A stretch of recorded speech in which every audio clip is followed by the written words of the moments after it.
Hello, Agent Locator. Come on in, everybody. Look at all these beautiful faces. Good to see everybody. All right, do me a favor. I love to interact with you guys. Can you hear me okay? Ibrahim, can you hear me all right? Okay, good. Excellent. So I want you guys to do this. Turn your cameras on. Zeta Mabin, Nadia, Keenan, Dushen. You guys all have something over your cameras. Let's, if you are appropriately dressed and not operating a motor vehicle, please turn on your camera. Thank you very much. Look at all you guys. Look at that. Look at all these faces. I appreciate it. I do these as a meet. I could just do it as a webinar if I just wanted to hear my own voice. Uh-oh. Whose mic is open? There we go. I could just do it as a webinar if I wanted to hear my own voice, but I like to see all your faces. So I'm Dale Archdekin. Good to see everybody. My company is Smart Sales Coaching. I work hand in hand with Agent Locator to come and do training for you guys. By show of hands, those of you on camera, how many of you have done training with me before? You know who I am. Raise your hand. 1, 2, 3, 4, 5, 6, 7. Okay, good. So we've got some newbies today. That's excellent. I'm just going to show you who I am, what my company is, and what we typically do, because today's webinar or session training is not going to be what we typically do. My company is Smart Sales Coaching, and we do sales training for agents and ISAs. We help team leaders, broker owners to improve the lead conversion that their agents and their ISAs are able to get. If you don't know what an ISA is, it means an inside sales agent. That's just somebody who's paid simply to convert leads versus actually going out and showing houses or taking listings. So we specialize in sales training. We specialize in sales optimization for teams and brokerages. And as we get down to near the end of this, I do have an opportunity for you guys. What we do are skill assessments. If you'd like to test out your skills to be able to get into a conversation, handle objections, articulate your value proposition, and book appointments, we do skill assessments where a professional trainer jumps on a Zoom with you, runs you through a couple of tests, and gives you immediate feedback on how you can improve. So I'll talk more about that a little bit later, but I just wanted to let you guys know who we are and where you can find what we do. We do one-on-one training as well as teaching classes twice a day inside what we call our prospecting room. So our professional trainers are teaching our scripting and dialogue content, practicing, role-playing, and even doing call reviews. And so when I asked how many of you have done training with me before, if you've been on a webinar like this, you've probably done some role play or seen that, you know, most of it is sales training oriented so that we can help you book more appointments. But today we're going to be working on achieving your goals. Okay. So I wanted to schedule these for February because I wanted to see how you guys are doing so far now that we are, what are we? We are 44 days into the year. Did you know that? You get 366 days this year because it's a leap year, and we've already spent 44 of them. So you've got 322 days left. Did you guys know that? Maybe you should write that number down. I think you should write down 322 because that's how many days you have left to achieve the goals that you already set for yourself. So today we're going to be working on how to actually achieve those goals.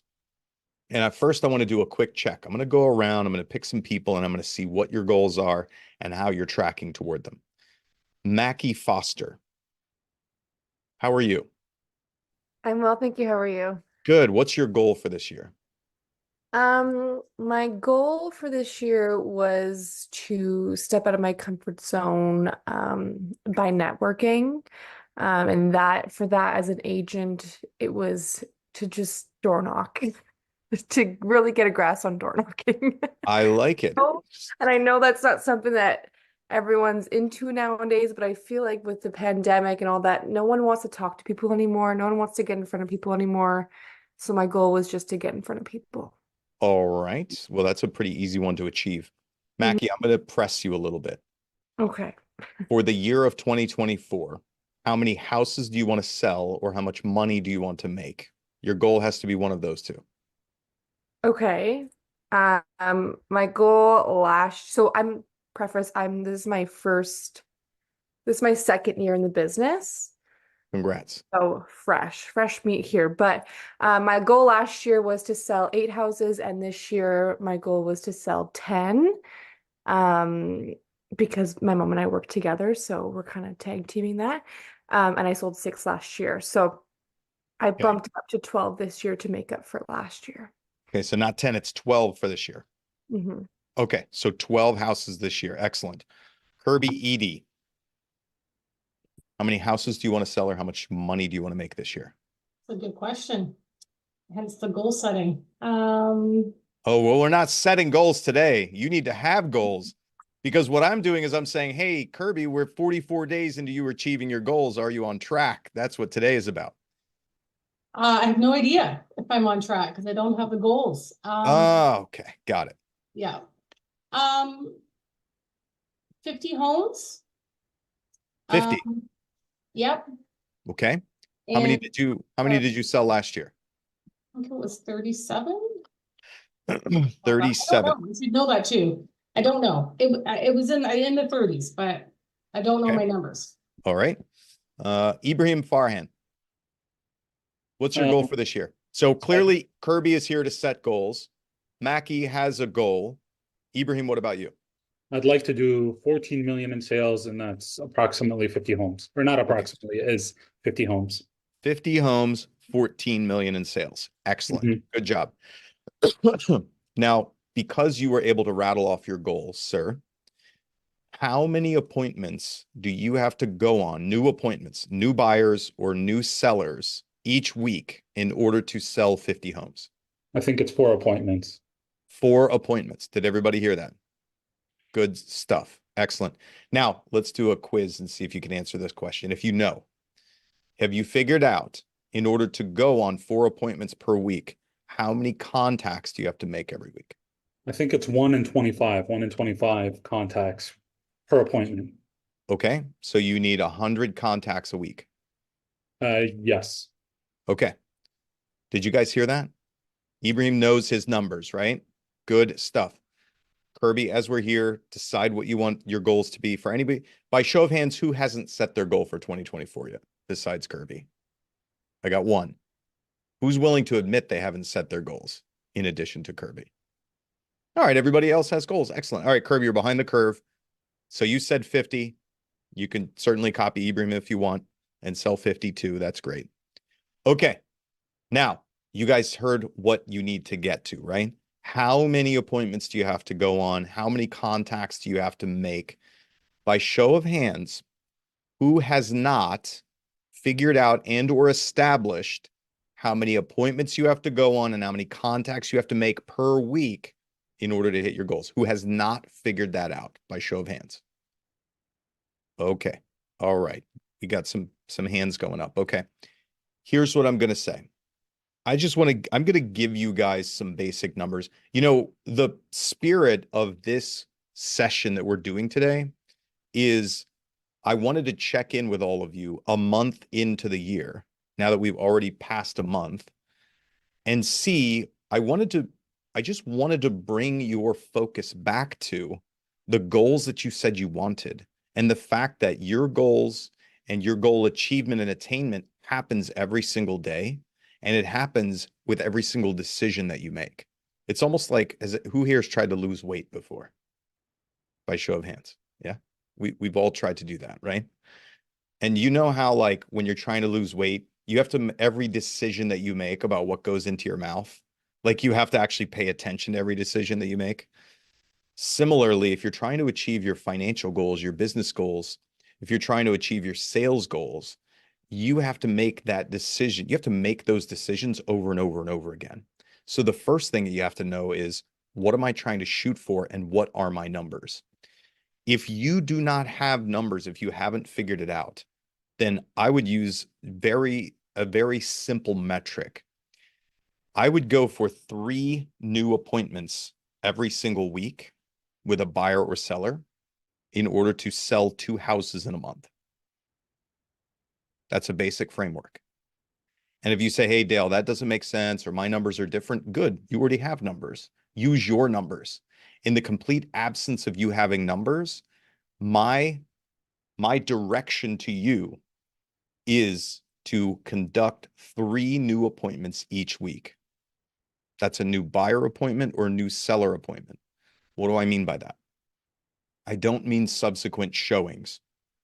So a new buyer appointment is the first time that you meet with a buyer, either to conduct a buyer consult or to show them a house. It's the first time you're meeting with a buyer. First meeting with a seller would be your first listing appointment with a seller, where you're having a conversation with that seller about listing their home with you. You need 3 of these per week to sell 2 houses in a month. Good? Okay.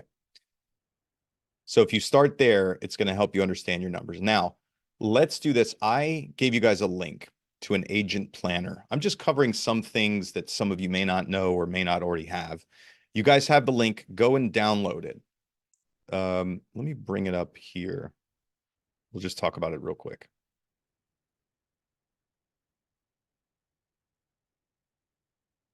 There's the agent planner. Here we go. I'm going to share this real quick. So you guys have the link to download this. If you need it again, chat, my assistant can drop it in the chat for you. This is the 2024 business planner. On this first page, you're just going to fill out what you did in 2023 if you haven't already done this planning, especially Kirby, right? So fill this out, know your numbers, get as much data on here as you possibly can. When I was talking about how many appointments, asking Ibrahim how many appointments he needed to go on per week, how many contacts he needed to make, those are going to come from his past track record. And what he said is, I can set 1 good appointment for about every 25 contacts. That's a really good metric for him to know, because then all he has to figure out is, how much time does it take me to make 25 contacts? And can I improve my skill so that I can get 1 appointment in 20? Or 1 appointment in 15, or 1 appointment in 10. Actually, it's not even just your skills. There's a couple of things there. It comes down to the skills, so he can improve his skills, or he can improve his lead quality or his lead mix, right? So if he starts working more past client and sphere, he can book appointments in fewer conversations. If he starts investing more heavily in marketing or gets his messaging tweaked to a point where it produces better high quality leads that are farther down the funnel, then he can set an appointment in fewer contacts. But you can't know that stuff unless you're tracking. So you need to be tracking these things. I'm going to give you 4 basic metrics that I want you to track. That is contacts made, appointments set, appointments met, contracts signed. Okay? Contacts made, appointments set, appointments met, contracts signed. When I say contacts made, in my company, when we're training salespeople, to us, a contact is somebody who responds to you, right? So you're attempting to have a real estate conversation or a business conversation, whether that's by phone, text, email, DM, face-to-face, written letter, I don't care what it is. You count the contact if they respond to you. They answer your text, they answer your email, they answer the phone, right? They reply to your DM. Whatever it is, that's a contact. So track your contacts. And then your appointment's set, pretty obvious, right? A buyer or seller agrees to meet with you or do a video consult, do a video listing appointment, meet you face-to-face, go see some houses with you. And then did they actually show up? That's met appointments. So contacts made, appointments set, appointments met, contracts signed, buyer-broker relationship signed, listing agreement signed. We count offer written and offer accepted. Those are the 4 contracts that we count typically. So that's what you're shooting for every single week. You can use this business planner to capture the information that you had in 2023. These are just some basic conversion metrics that you can base some things on. But like I said, if you're working from nothing right now and you haven't been counting anything and you don't know what your numbers are, just run with 3 new appointments a week to 2 sales in a month. Okay. Start there. Then as you start to track, your numbers might be better than that, or your numbers might be worse than that. Then you have to look at, why are my numbers better or worse? If my numbers are better, great, let me move my numbers up. If my numbers are worse, what can I do to improve it? How can I find higher quality people to talk to? How can I improve my skill set around dealing with, getting into conversations, dealing with objections, and booking appointments, getting people to show up? Okay. So you can use these metrics if you want some baselines for conversion, and you'll see that 0 to 24 months, we've got certain conversion metrics in here as standards. Between years 2 and 5, where your conversion metrics you want to shoot for, and then 5+ years, kind of what you want your conversion metrics to be. But the point is, you can't really use these conversion metrics unless you start counting things. So you have to start counting. Then we come down, this is the 2023 units by source. Where did your business come from? I'm not going to go through this whole thing. These are your 2024 goals. Kirby, you're going to need to fill this out, right? How many houses do you want to sell? How much money do you want to make? Mackie, you want to fill this out too. Everybody, you want to fill this out. And then this is the reason why I wanted to share this with everybody. What you'll notice is this is going to help you track your results month by month and quarter by quarter. Again, I wanted to do this in February because a lot of people forget what their goals are, right? Even into February. So here is where you can track those 4 key metrics, your contacts set, met, and signed or closed in this case, and you can do it across the month. So you should already be able to fill out January. So Ibrahim, I'm going to put you on the spot again. How many houses did you sell in January? January 1. January One house. One house. I got 2 this month, but one. Okay. All right. If I take 50, I'm no math wizard. Let's see here. So 50 divided by 12 months means you got to sell 4 houses a month, a little more than 4 houses a month, right? Mm-hmm. Okay. So if we sold 1 in January and we only have 2 in February, how many houses would we need to sell to catch up? Well, that leaves 47, right? But Well, no. So if let's say it was 4 in January, 4 in February, that's 8 total, right? right. So right now we have 3. 1 done, 2 on the books, 3 total. So I would need 5 more houses. Right. Yes. So here's what I want you to do, and I want everybody listening to this. Listen, I understand that business in most of our markets is cyclical. It's seasonal, right? But if we're just saying, okay, Ibrahim wants to sell 50 houses, that means 4 houses a month, 4.16 per month, right? So right now we need to have 8 if we were equaling everything out. 8. I want you focused on that gap. That's where I need you focused at, right? Where can I get another 5 houses, right? This month. Where are they in the conversations? Where am I at in getting my met appointments achieved? What can I do to increase that number? What can I do to make up that number? Now, does Ibrahim have to sell 50 houses? Probably not. He wants to sell 50 houses. And if that's what he wants to do, whatever your goal is, I can help put your focus there and push you on those things, but you have to make a plan for it. It doesn't mean that you have to achieve it. But if that's what you want, then I can push you to achieve it, and I can show you where your mindset should be every single day to help you get there. So, Ibrahim, you said you had to go on how many appointments per week in order to sell 50 houses? 4. 4. Okay. How many appointments did you go on? How many new appointments did you go on last week? Probably 1.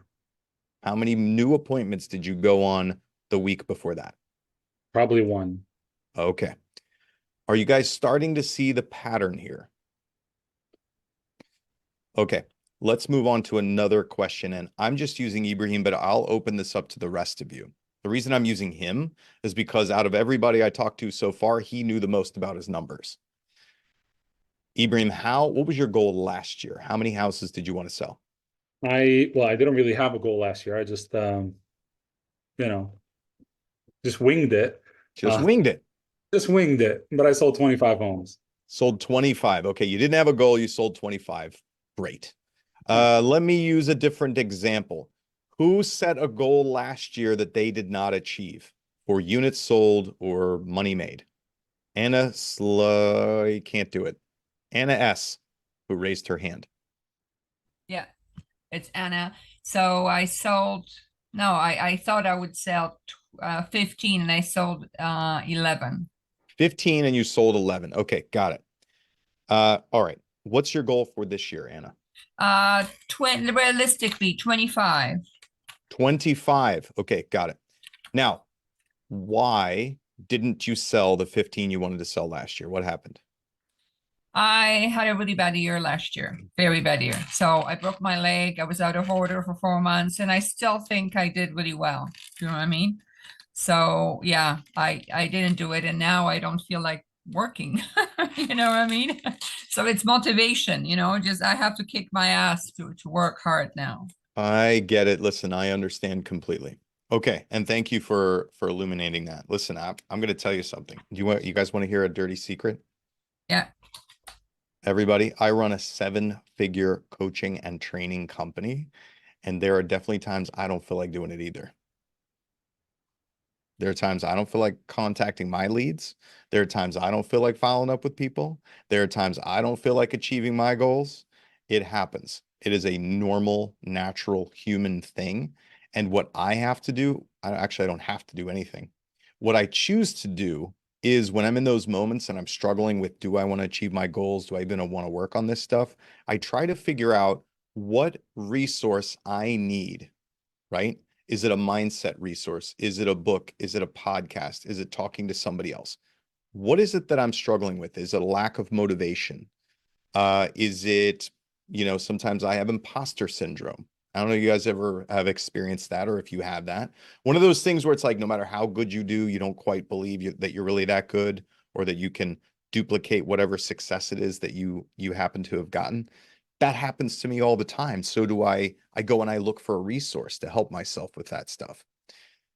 So the point is, the reason I was asking Anna what her goal was last year and what she achieved is because, let's see, by show of hands here, who did not achieve their goals that they set last year? Raise your hand if you did not achieve the goal you set for last year. Who else did not achieve their goals last year? Yeah? Okay, there we go. It's funny how slowly these hands go up. It's okay, everybody. We're not taking names here. We can just be honest. So if you didn't achieve your goals last year, there's a reason that you didn't achieve them. And it's either that you didn't know what the goal was, you didn't set it, you didn't decide on what it was, or you didn't have a plan to achieve it, or you didn't consistently execute what you said you would do in order to achieve the goal. Or in some small cases, your goal was unrealistic. Okay. So if I sold 25 houses last year and no major factors have changed, and I said I'm going to sell 150 this year, that might be a big jump. You know what I'm saying? Might be a big jump. But otherwise, for most of the rest of us, we either didn't identify it, we didn't have a plan to achieve it, or we didn't consistently execute it. So I want you thinking about this. Where did you fall off last year between what you said you wanted and what you actually achieved? Where was it? I want you thinking about these things for yourself, because a big part of what we're doing today is that we're going to be working on building a plan. You've got to build a plan, and I'm going to give you some ideas. I'm going to give you some strategies around doing that, but you're the one who has to execute it. There is no magic to achieving your goals, unfortunately. And if you find some magic, you let me know. Make me the first person that you tell how to magically achieve your goals, okay? All right, so I gave you the planner. Track what you're doing. And even if the news is bad, even if you don't do what you said you're going to do, track it. That is the fastest way to understand where you're falling off. Back when I used to be in production, and I'm not Canadian, surprise, but I called a lot of FSBOs and expireds. That's what I did. I was an outbound cold call prospector. and I would write out my schedule. I had a paper schedule. I had the whole month printed out from Outlook at the time, right? And I would handwrite in my time blocks. And then each day when I lead generated, I would write what the results were on my calendar. So if I had a lead gen block, I would write how many contacts I made, how many appointments I set. And then on that calendar, I would write in the names of appointments that I had booked. And do you want to know what happened at the end of the year? When I didn't achieve my goals, when I went back and I looked at all those paper calendars and I added up what I said I was going to do, I just didn't do what I said I was going to do. I didn't do or take as much activity as it needed to take for me to achieve what I wanted to achieve. Now, I certainly succeeded in a way. I achieved a lot because I was actually doing, I was more active than not doing anything. And I was tracking what I was doing. So I had a really good handle on my numbers. But the truth is, when it came down to it, I just didn't get what I wanted because I didn't consistently take as much action as necessary.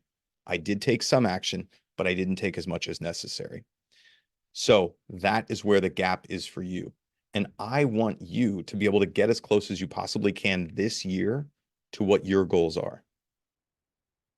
Okay? So figure out exactly what your goal is, get an idea of how much action you have to take, write out a plan to take that action. And I want to talk about these elements here. So remember when I said write down 322? You guys get to make another 322 decisions about achieving your goals or not achieving your goals. Now, the good news is you still have 322 decisions left. When we get down to November, you're going to have very few decisions left. So here's my advice. Figure out what the plan is and start making as many decisions as you can from now going forward to support the goals that you say you want. Okay? Here's another piece of advice. Decide how many days you're going to work this year. If you can, decide when your vacations are, decide what days you're going to work and what days you're not going to work. That way you don't leave it up to chance. You don't leave it up to emotion. You don't leave it up to how I feel. And listen, there's days I wake up and I don't feel like doing it. I don't feel like doing anything I said I was going to do. I get it, right? We're all human and that's the way it goes. The more days that you can show up and do what you said you were going to do, the better off you're going to be and the closer you're going to get to your goals. Okay. I want to talk about mindset, habits, and activities. I'm going to be talking through this. You're probably going to come up with ideas or solutions or things that you want to implement or do to help you. But I want you to write this down. Your activities determine your outcomes. Your activities determine your outcomes. Your habits support or hinder your activities. All right, so your activities determine your outcomes. Your habits support or hinder your activities. Your mindset determines your habits. Okay. So as I cover, we're going to go through these. We're going to talk about what activities or lack thereof got in the way of you achieving your goals in 23 and which ones you think might get in your way of achieving your goals in 24. What activities or lack thereof. We're going to cover what habits got in the way of you achieving your goals and what mindset got in the way of achieving your goals. Okay. So activity. I think we kind of beat the activity to death. By show of hands, raise your hand if you know that you need to make more contacts on a weekly basis to achieve your goals. Now, wait, raise your hands, keep your hands up. All of you everybody raise their hand that identifies with that. Keep your hand up. Now, wait, look at your damn screen. Look at your screen. Stop focusing on you. Look at everybody else raising their hand. I want you to remember this. It's not just you. It's all of us, okay? for the most part, most of us know, you can put your hands down now. Most of us know that we need to be making more contacts, and you are not alone. Probably 90% of the people on this call, I can ask that question because I know it's a universal thing. Do you know why we don't make enough contacts? Because rejection sucks. That's why. We don't make enough contacts because rejection sucks and we don't like being rejected. Now, let me ask you this. If in real estate, if every single person who answered the phone or answered your email was overjoyed that you had reached out to them and just couldn't wait to give you a wheelbarrow of money, how many of you would make all the contacts you could possibly make? Every one of us, right? Every one of us. So here's the reality. You're going to have to compartmentalize the rejection. You have to compartmentalize the rejection. Whatever mind trick you want to use on yourself, you have to figure out how to do that. Because here's the reality. Isn't the reality that when we make contacts, yeah, there's people who don't want to talk to us. Yeah, there's people who get annoyed with us, or, you know, we can get that feeling from them. They don't want to talk to us, or they're rejecting us, or, you know, they're annoyed. Yes. But then let's be honest, for any of us who have made any decent number of contacts, you know that within there, you have some good conversations. You actually get a connection with another person, and you know that you can help them, whether it's now or whether it's in the future. You can give them advice, you can answer their questions, and you do, and you actually provide a service to people. The problem is that you have to get through those difficult conversations, the ones where they don't want to talk to you, in order to get to the good conversations. So that's the reality. And the fact that you're not the only one who struggles with getting these contacts, just remember, there's a whole world of us other salespeople out there who don't want to make these contacts either. But by some way, somehow, we make ourselves do it. We either struggle through it, or we change our mindset, or we focus on the positive, whatever it is we do to get through it. Back when I was prospecting all the time, I would do that. I would have to focus on the fact that I had good conversations. Instead of me looking at it as the forest, I needed to focus on some of the individual trees that I actually had good conversations with. And to keep my energy high while the dialer was running and I was waiting for somebody to answer, I just had a little mantra that I repeated in my head. It was something like, these people are waiting for my call. These people need my help, right? These people are waiting for my call. These people need my help. And I would just repeat that to myself, and I would try to visualize it and try to pretend that it was true as I was waiting for the phone call for the next answer to happen. That kind of mental activity to maintain a positive outlook or a positive mindset and a strong, confident mindset made a huge difference in how I showed up whenever that next conversation popped up. Huge difference, right? Because if you're in a mindset of, oh my God, they're going to reject me, I'm bothering them, I shouldn't be here, I feel like I had dishes in the sink, I'd rather do those, right? If that's what's going on in your head, it's going to negatively impact the conversation that you have. But the truth is, you are a professional. You are an experienced expert. And although somebody may not want your expertise right now, or may not want to interact with you right now, it doesn't mean that you can't help them or that you can't come from contribution, right? I used to say with every lead that they're my friends, they just don't know it yet. I know that's super corny. I get it. But that kind of mindset helps me. It's like, I don't care. I don't care that you want to reject me because you and I are friends. You just don't realize it yet. That kind of position gives you the confidence to just jump into a conversation and let them reject you, right? Let them not want to talk to you because it's okay. They'll figure out later that you're awesome and that they do want to talk to you. It's kind of how I got my wife. I don't know if nobody knows who my wife is, but I'm definitely punching above my weight class. Okay. So we said activities, habits, mindset, right? Activities, habits, mindset.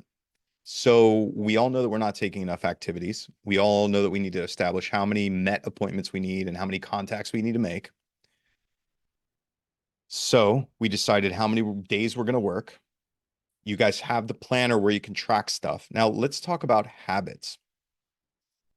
I don't know what if habits if habits determine your activities, right? Then you have some kind of habits. If you're not making enough contacts, if you're not taking the actions you need to take, you have a habit. Now, whether that habit is avoiding your lead gen blocks, whether that habit is making excuses and doing other things other than what you know you should be doing, which is taking sales activity, or whether that habit is doing admin work. Who here would rather shuffle papers than get rejected by strangers? By show of hands. Everybody, right? It's so much easier to do paperwork than to get rejected by strangers. So your habits, what kind of habits do you have that are working against you? This is not, I don't need an answer. I want you thinking about this. Okay. I want you thinking about it. I want you writing it down because only you know what the solution to this is. So what habits get in the way? I can tell you my habits are procrastination. I'll play video games, right? I will do other things. I will change the color on my Instagram account. I will do paperwork. I will come up with I'll be busy making another grandiose plan instead of taking slow, consistent action on the grandiose plan I already made. I don't know if this social media is one. Yeah. I don't know if this is resonating with anyone. And then also, and I'm just being real with you guys, I used to drink too much, right? So weeknights, I would drink wine or beer to relax, in the evenings after work. And then I would have a couple too many, and then I would be slow to wake up the next day, and my energy would be low, and my mindset wouldn't be very sharp or very positive. And so a habit that I had to change is to stop drinking during the weeks, right? This is me. This is real for me. I'm being as honest with you as I possibly can. And so I had to look at, am I taking the actions I said I wanted to take? Are my habits actively supporting or negatively impacting my results, my mindset, my actions, right? And I had to choose whether I wanted to keep those habits or I wanted to change those habits. And so I've been actively working on identifying habits that don't support what I'm doing or what I'm trying to achieve and changing them. So I want you thinking, what are the habits that get in the way of you maintaining a positive mindset, of you maintaining an energy level, of you executing on the plan that you said you had and that you wanted to achieve? I don't know what they are. I don't know what they are for you, but you have some sort of habits. It's funny, I tell the story when I go through this.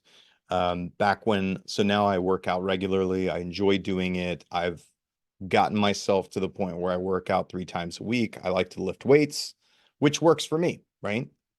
I'm not a cardio guy, but I like lifting weights.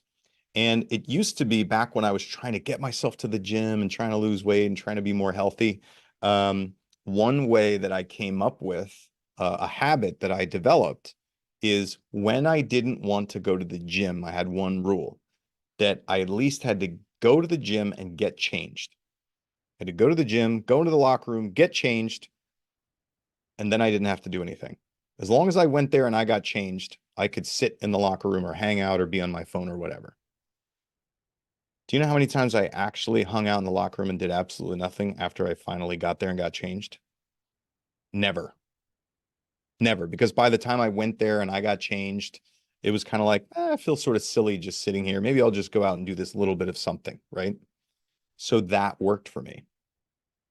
That became a habit. The habit was I didn't want to go and I was avoiding going. So I shifted the habit into something that was positive that actually got me to take action.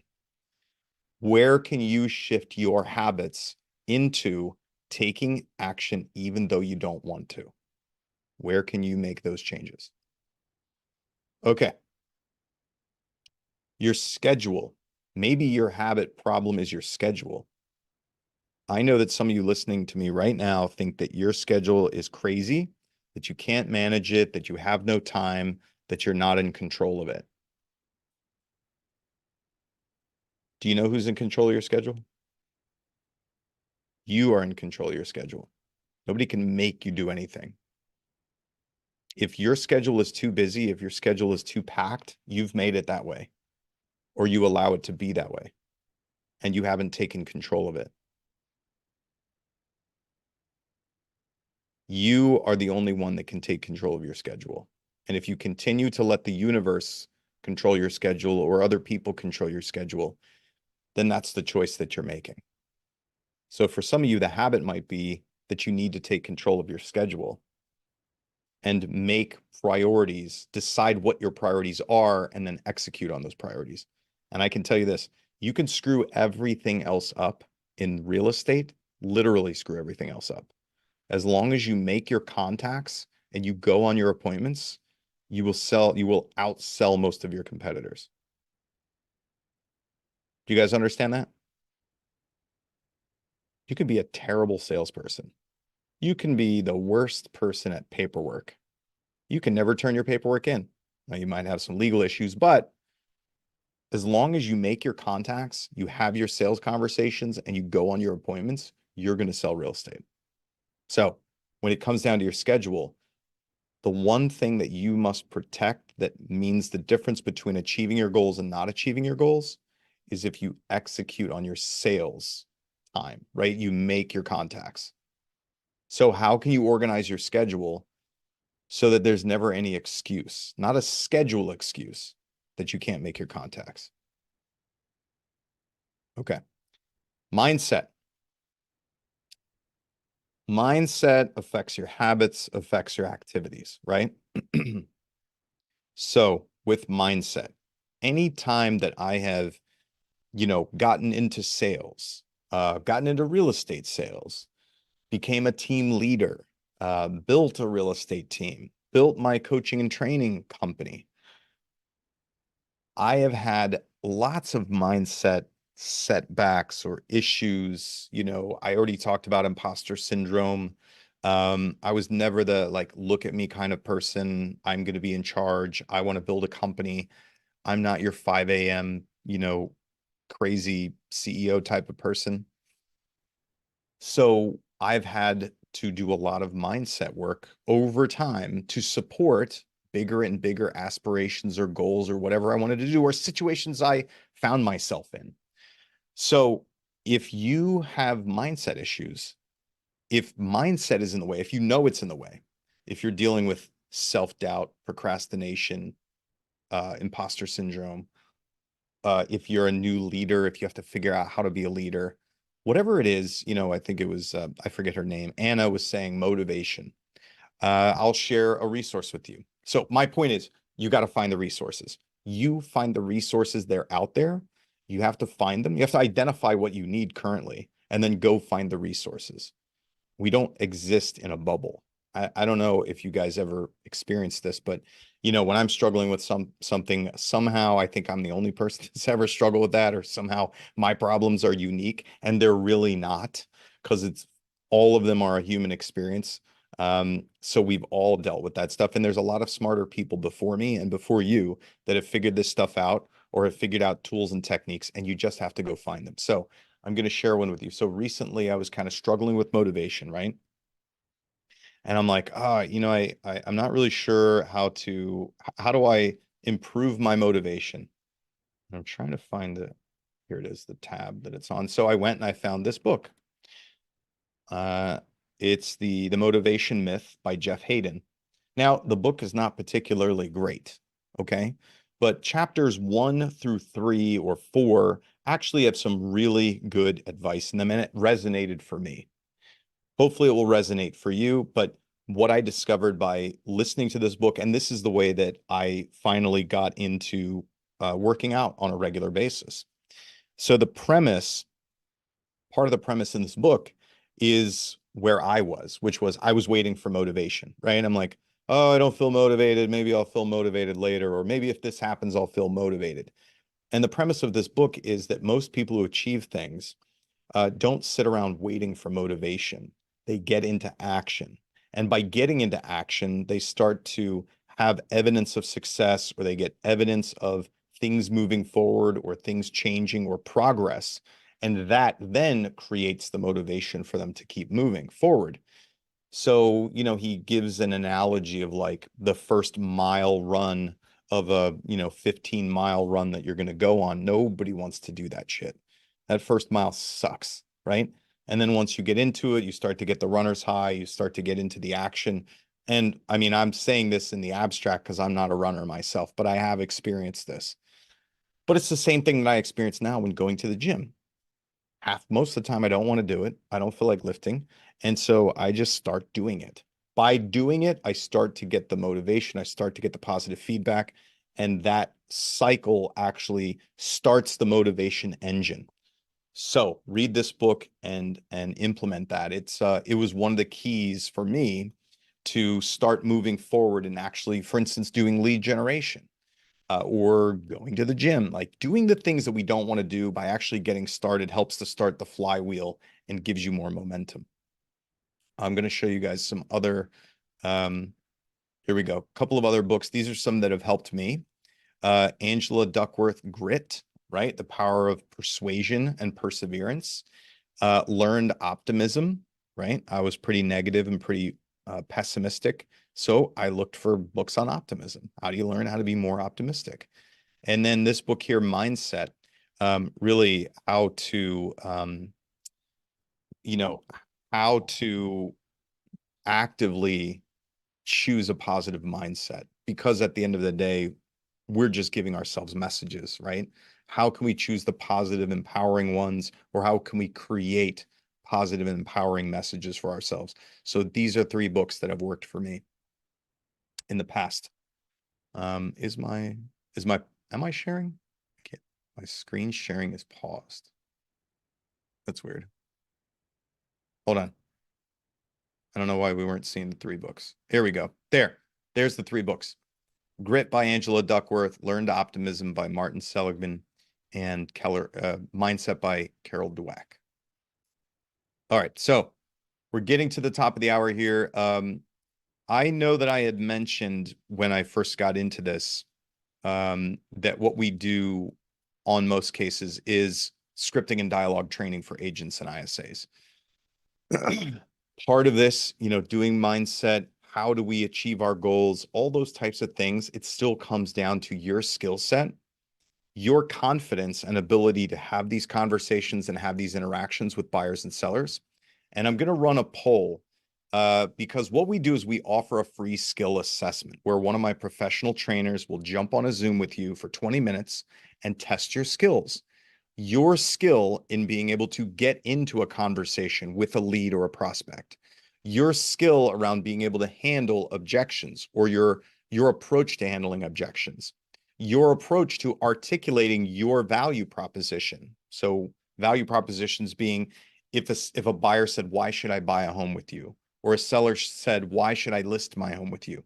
That's your value proposition. So our trainers will test you on that and then test you on your ability to set a logical appointment. Ask for an appointment because that's what we all have to do, right? So let me launch this poll. Here it is. So if you would like to have one of my trainers reach out to you and book a quick Zoom skill assessment with you, just click yes, please have a trainer reach out to me. If you're not interested in doing that, just click no hard feelings. If you don't know where it is, I just launched a poll and the buttons around your Zoom screen, if you click near them, there should be polls, and then you can answer that poll. We already have your email address. We know who you are. So we'll just reach out to you if you want to have a skill assessment with one of the trainers. Let me open the floor to any questions. Do you guys have any questions about that? Or even a question about what a skill assessment is or why you'd want to do it?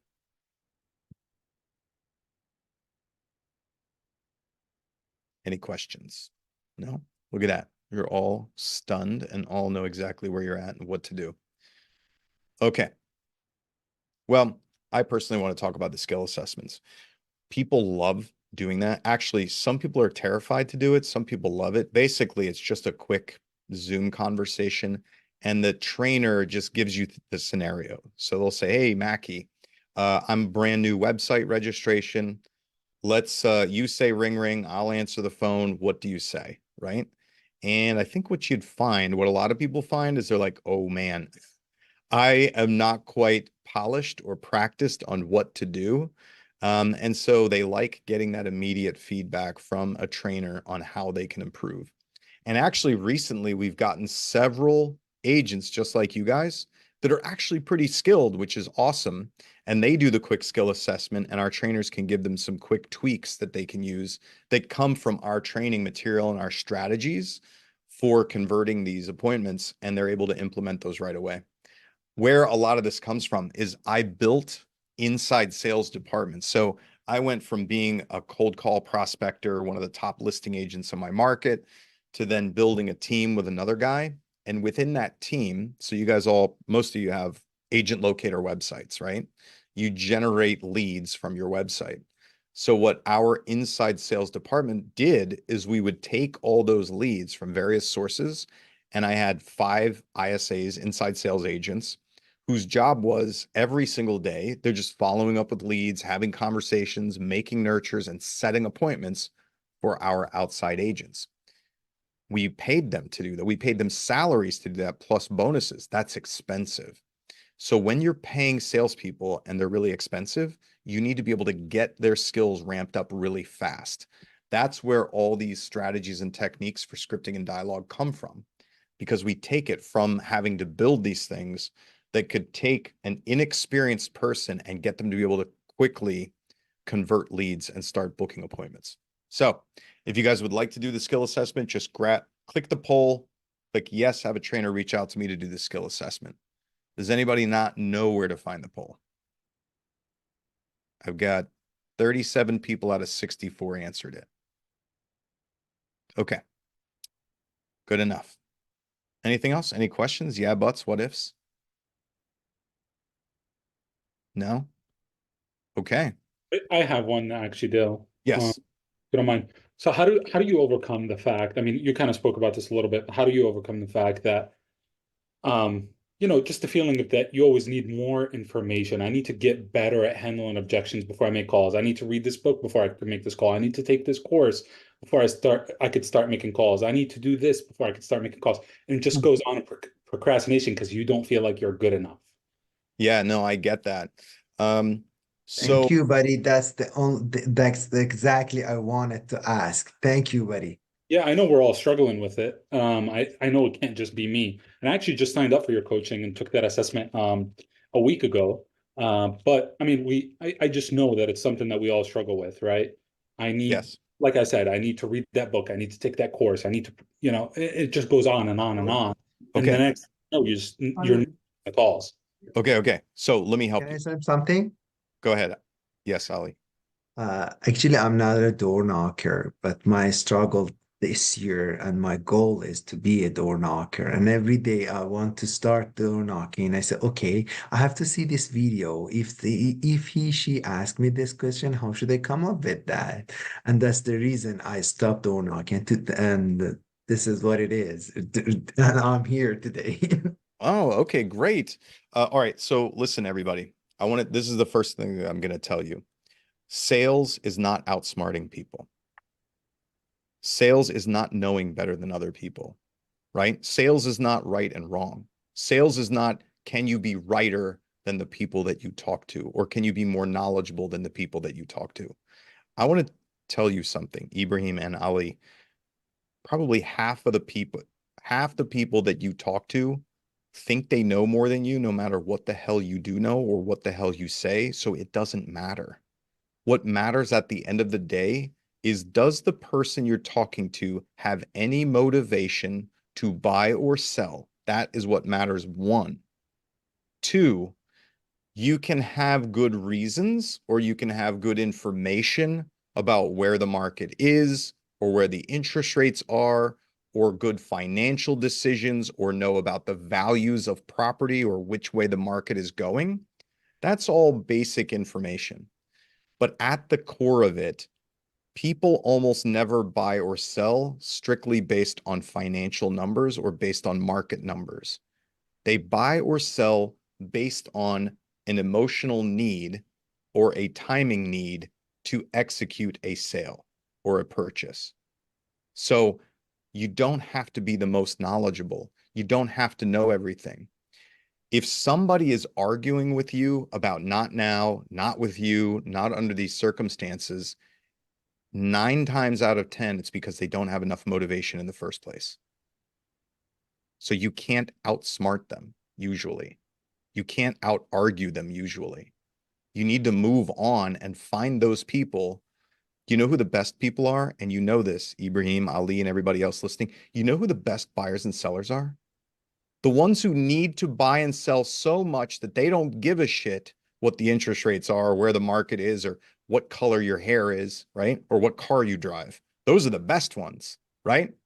Because they basically are going to make the sale happen no matter what dumb thing you say. Do you know why? Why are they going to make the sale happen no matter what dumb thing you say? They need to buy, they need to sell.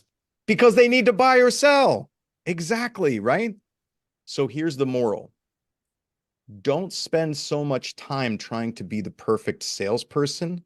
Spend more time talking to more people so that you get more of those people who are highly motivated. And there are fewer of them out there.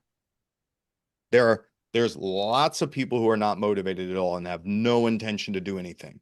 If you spend your time trying to outsmart those people, you're going to be broke, right?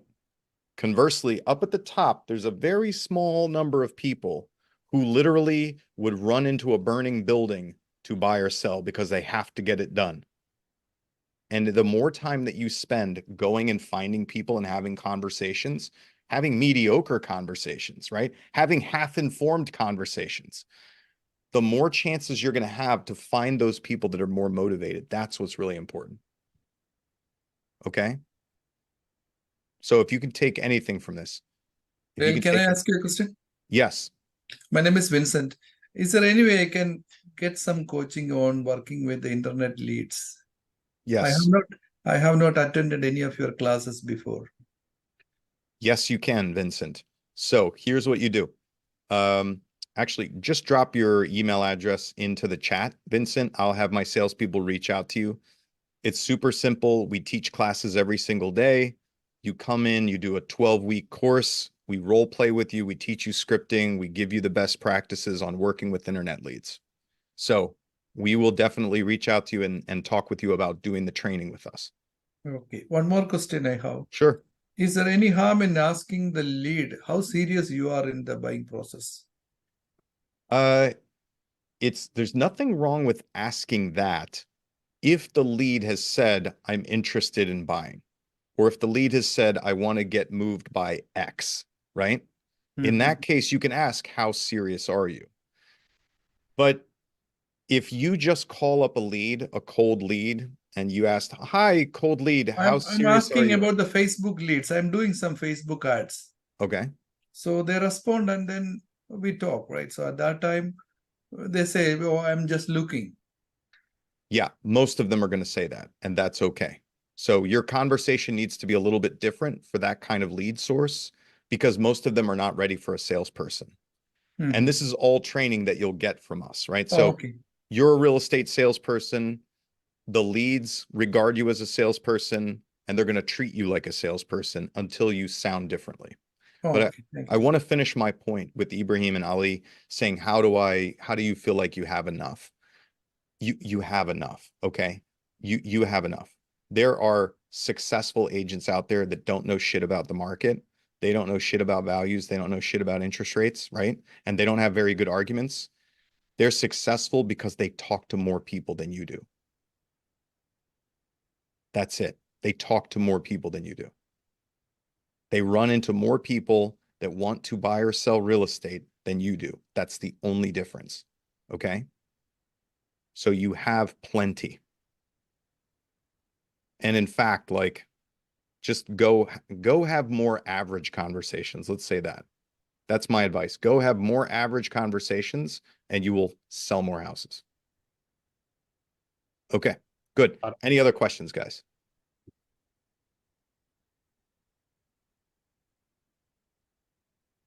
Okay. Thank you so much. No, I'm good. I think I'm answered. Good. Excellent. All right. It was great seeing all of you today. I hope that you take this information and use it. I have to jump into my next meeting. Great seeing all of you.